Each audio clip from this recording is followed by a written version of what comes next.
couple of years ago, my girlfriend and I decided to go camping over the long Columbus Day weekend. We picked a quiet, less trafficked spot in Pennsylvania, right along the Appalachian Trail. Fall camping had always been a tradition for us. There's something about the cold air and the crackle of leaves that makes it feel more adventurous. Plus, it's usually less crowded that time of year. We arrived late Friday afternoon and found a nice clearing to set up our tent, a good 100 yards from the trail. The place was perfect, secluded, with tall trees surrounding us and a small clearing for the fire. After everything was set up, we spent the evening cooking over the fire and just enjoying the peace and quiet. Not a soul around for miles, or so we thought. That night, we crawled into the tent around 11. The cold made it hard to sleep, so we bundled up in layers and huddled close. It was probably sometime after 2 a.m. when I woke up to a strange sound, a faint rustling, like someone or something was moving through the trees. I figured it was just the wind or maybe a deer, so I ignored it and tried to fall back asleep. But then, I heard something else. Footsteps. Slow, deliberate steps crunching through the leaves. I nudged my girlfriend, and she woke up groggy. We listened in the dark, and sure enough, the footsteps got closer. At this point, I was wide awake and my heart was pounding. I tried to convince myself it was just a hiker passing by on the trail, but something about it felt wrong. Why would someone be hiking at this hour, so far off the trail? The footsteps circled our campsite, slow, deliberate, as if someone was walking around, checking us out.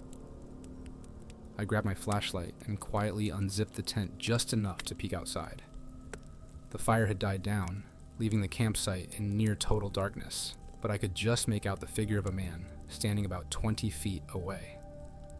He wasn't moving, just standing there, staring at our tent. I shined the flashlight on him, and he immediately turned and walked back into the trees, vanishing into the darkness without a word. My girlfriend and I were frozen. Neither of us said a thing for a few minutes, just listening for any sign of him coming back. The footsteps faded, and the forest was quiet again. We sat there for the rest of the night, too scared to go back to sleep, unsure if he was still out there watching us. At first light, we packed up our gear as fast as we could and got out of there.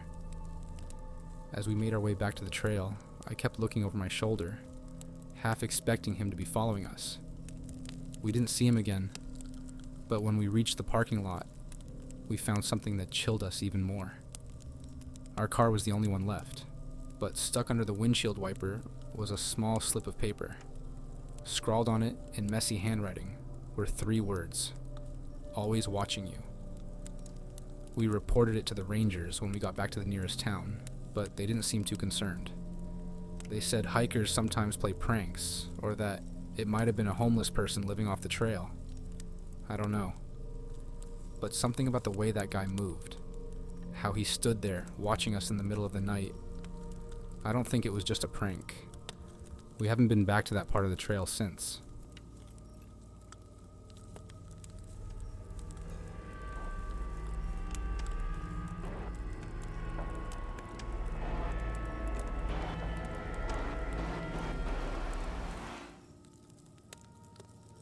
This happened about 5 years ago during a fall camping trip with my older brother Nate.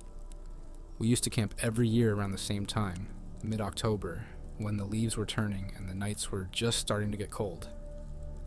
We'd been to a lot of spots, but that year we decided to try a state park we hadn't been to before, somewhere in Western Virginia. It was remote, tucked into the mountains, and the kind of place where you didn't see many other people, especially that late in the season. We arrived on a Friday afternoon, set up camp, and spent the day hiking one of the longer trails that wound up the side of a ridge. It was beautiful, silent, except for the sound of the wind rustling through the leaves. As evening fell, we made our way back to the campsite and got a fire going. Everything felt normal, just another peaceful night in the woods. That's when a young woman came stumbling into our campsite. She looked to be in her early 20s, wearing a thin hoodie and jeans, her face pale and drawn. She was shaking, and her eyes darted around like she was scared out of her mind. Nate and I both stood up immediately, asking her if she was okay. She didn't answer at first, just kept glancing over her shoulder, like someone was following her. After a few seconds, she finally spoke. Can I stay here for a bit? I think someone's been following me. Nate and I exchanged a quick look, not sure what to make of it, but she seemed genuinely terrified. So we invited her to sit down by the fire and offered her some water.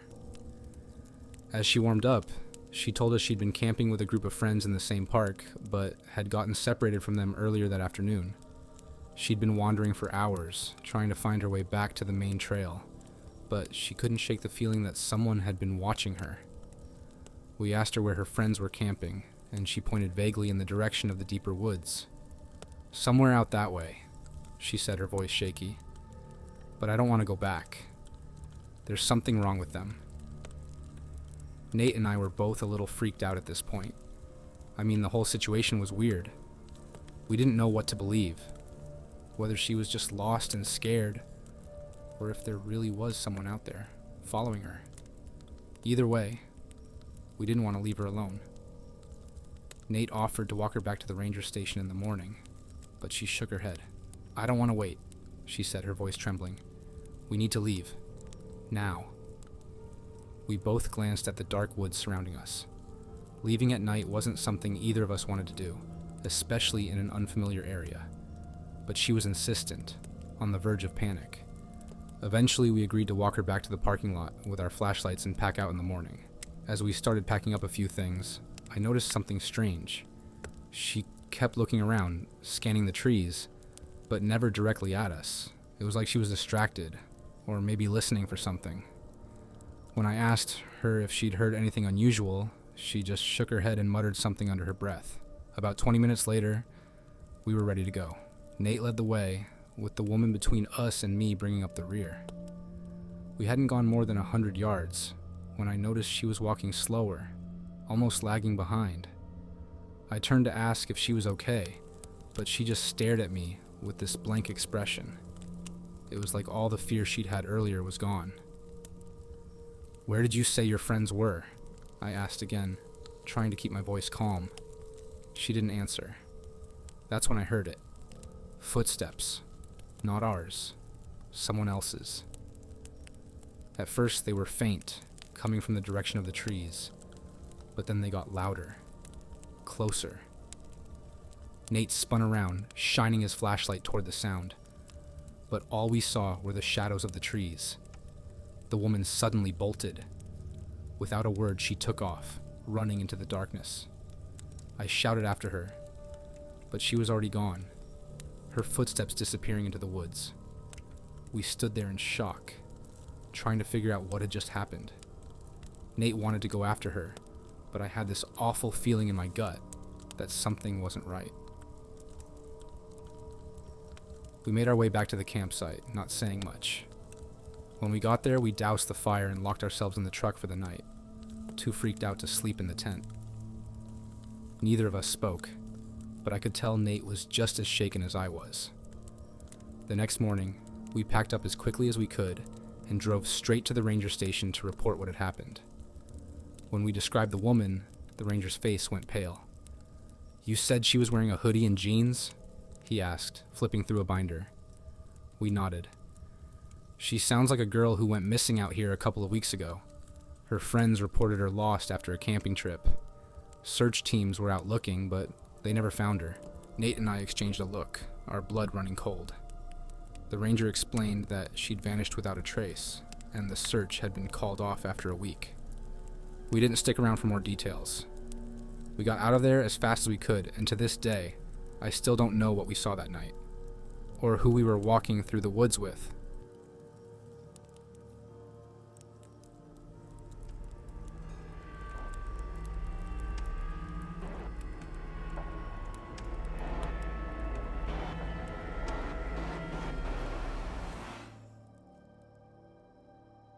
A few years ago, my cousin Jenna and I decided to go on a fall camping trip together.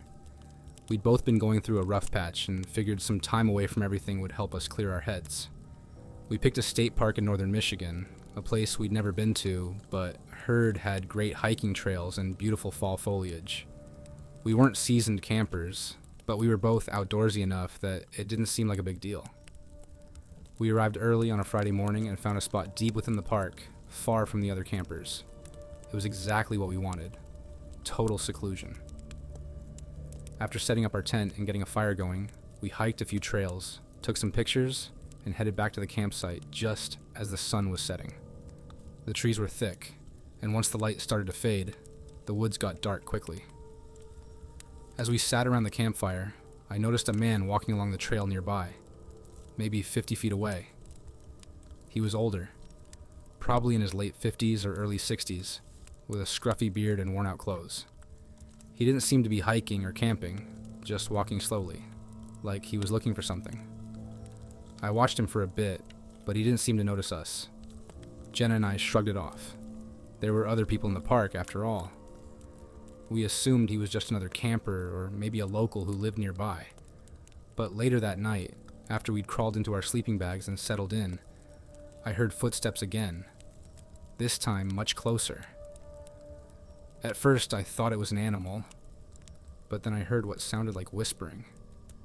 I strained to listen, but it was too faint to make out any words. Jenna was already asleep, so I didn't want to wake her. I told myself it was just the wind and tried to go back to sleep, but I couldn't shake the feeling that someone was nearby. The next morning, as we were making breakfast, I saw him again, the same man from the night before. This time, he wasn't walking. He was just standing there, about 30 yards away, half hidden behind a tree, watching us. I nudged Jenna, and when she saw him, she froze. It wasn't just that he was watching, it was the way he was doing it. There was something off about his posture, the way he stood there so still, almost like he was waiting for something. I called out, "Hey, can we help you?" No response. He just turned and disappeared into the woods without a word. We both felt uneasy after that, but we tried to brush it off. Maybe he was just a weird guy out for a walk, but still, we decided to keep our guard up. As the day went on, we explored more of the park, but in the back of my mind, I kept wondering if we were going to run into him again. That night, everything seemed fine, at first. We built another fire, cooked dinner, and stayed up talking. We both kept glancing around, half expecting the man to show up again, but there was no sign of him. By midnight, the fire had burned down to embers, and the air had gotten cold. Jenna went to bed, but I stayed up a little longer, staring into the dying fire, lost in thought. That's when I heard it. The sound of twigs snapping in the darkness. My heart skipped a beat. I grabbed the flashlight and shone it toward the woods. Nothing. Just trees and shadows. But I knew someone was there. I could feel it. Then, from the darkness, I heard a voice. Low, almost a whisper. "You shouldn't be here." I froze, the flashlight shaking in my hand. "Who's there?" I called out. No answer. Just the sound of leaves crunching underfoot, slow and deliberate, like someone was circling the campsite. I rushed back to the tent, waking Jenna. "We need to leave, now." She didn't ask questions. She could see the fear on my face. We grabbed our essentials, flashlights, keys, jackets, and bolted toward the car, leaving the tent and everything else behind. As we reached the car, I glanced back and saw him. The man. He was standing at the edge of the clearing, barely visible in the moonlight, just watching us. He didn't say a word, didn't try to follow us, just stood there, like he'd been waiting for us to leave. We drove straight to the ranger station, barely speaking the whole way. When we got there, we told the ranger what happened, but he didn't seem too concerned. "Probably just some local who wanders the woods," he said. "We get a few of those out here." That didn't make us feel any better. We packed up and left the park the next morning, and I haven't been camping since. There was something about that man, something in the way he watched us, like he was trying to decide whether or not to do something. We'll never know what he wanted, but I'm just glad we didn't stick around to find out.